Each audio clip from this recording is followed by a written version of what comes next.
আসসালামু আলাইকুম। আমি আজকে ইলিশ মাছ দিয়ে কচু শাক রান্না করব। প্রথমে কচুগুলো ভালো মতো কেটে নিয়েছি, এই তো দেখুন।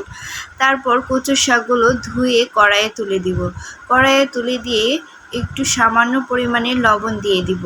লবণ দিয়ে ঢাকনা দিয়ে ঢেকে দিয়ে জাল ধরিয়ে দিয়ে কচু শাকগুলো সিদ্ধ করে নেব। এই তো দেখুন, এরকম করে সিদ্ধ করে নেব।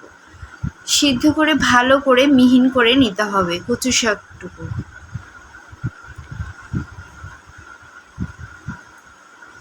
এই তো এরকম করে মিহিন করে নেবেন। তারপর একটা কড়াইয়ে তেল দিয়ে দিব। তেল দিয়ে পেঁয়াজ কুচি, রসুন কুচি, কাঁচামরিচ একটু পরিমাণে বেশি দেওয়ার চেষ্টা করবেন, তাহলে গলা চুলকাবে না।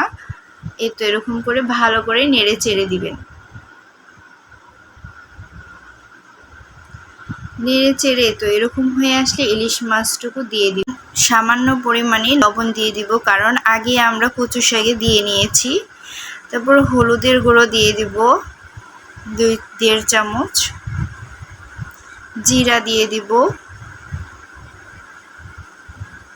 দিয়ে ভালো করে নেড়ে চেড়ে নেব। নিয়ে হালকা সামান্য পরিমাণে পানি দিয়ে দিব।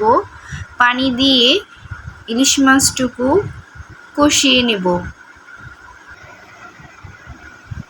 এই তো দেখুন,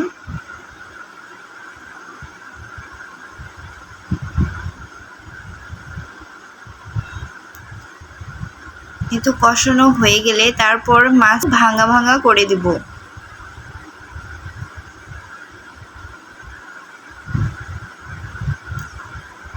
আমার এই ভিডিওটি ভালো লেগে থাকলে অবশ্যই লাইক, কমেন্ট, শেয়ার, সাবস্ক্রাইব করবেন, পাশে থাকবেন।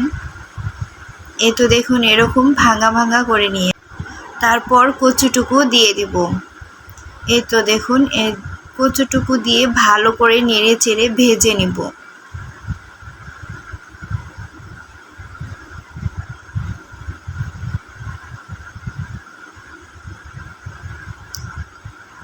তারপর একটু লেবু দিয়ে দিব।